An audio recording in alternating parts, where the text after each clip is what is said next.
Parman.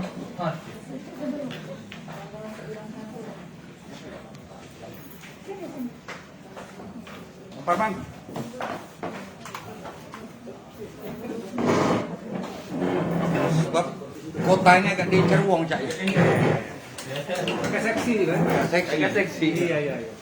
Pemirsa Seribu TV, saat ini kita berada di kantor DPW PKB Sumatera Selatan.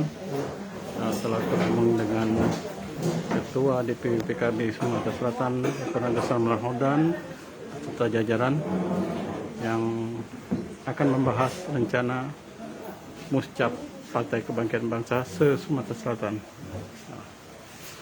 Ya, selamat malam Pak Ramlan. Ya. Selamat malam. Assalamualaikum warahmatullahi wabarakatuh. Ya, bisa diceritakan ini Pak, rencana Muscap Partai Kebangkitan Bangsa se-Sumatera Selatan ini Pak?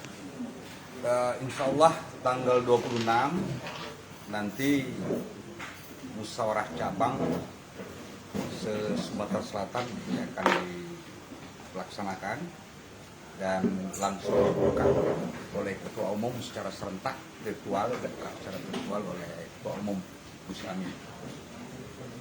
Nah, Muscap ini tentunya di samping kita akan mengevaluasi program-program yang telah dilaksanakan oleh pengurus yang lama, tentu kita akan merumuskan kembali program-program yang sudah digariskan oleh DPW PKB, ditindaklanjuti oleh DPW maupun DPC Sumatera Selatan.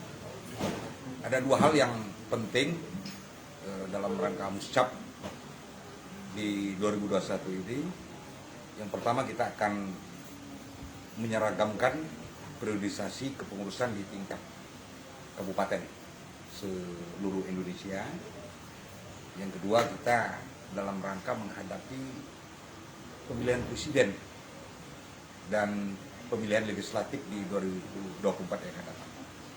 Nah, kebetulan ini Partai Kebangkitan Bangsa akan mengusung Ketua Umum Gus Ami menjadi presiden di 2024 yang akan datang. Nah, dalam kaitan ini tentunya partai akan mempersiapkan sedini mungkin dalam rangka pertarungan di 2024 khususnya untuk pemilihan presiden. Ini instruksi yang akan kita laksanakan baik dari DPP, instruksikan kepada DPW dan DPC Sumatera Selatan. Untuk kriteria itu sendiri gimana Pak? Prosesnya sendiri untuk Muscap? Pertama, azas musyawarah mufakat itu harus diutamakan. Jadi kita sudah ada yang namanya pramuscap, sudah kita laksanakan beberapa waktu yang lalu. Pramuscap ini kita minta seluruh komponen partai, apakah DPRD-nya, kemudian pengurus kecamatan, termasuk juga NU sebagai pemilik partai ini untuk dimintai masukan-masukan, terutama dalam rangka kita akan membentuk kepengurusan di tingkat kabupaten dan kota. Nah, alhamdulillah ini sudah clear, tinggal kita pelaksanaan untuk di tanggal 26 yang akan datang.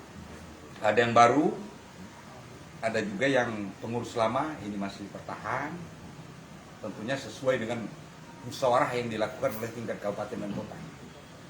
Dan kita akan menghindari adanya pemilihan atau bertarung untuk memilih siapa ketua, siapa sekretaris. Tapi ini kita mendahulukan musyawarah untuk membentuk pengurusan di tingkat kabupaten dan kota.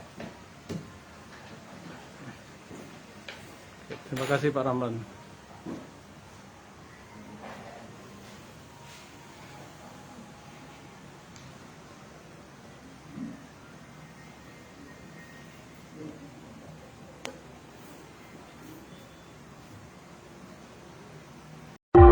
Thank you.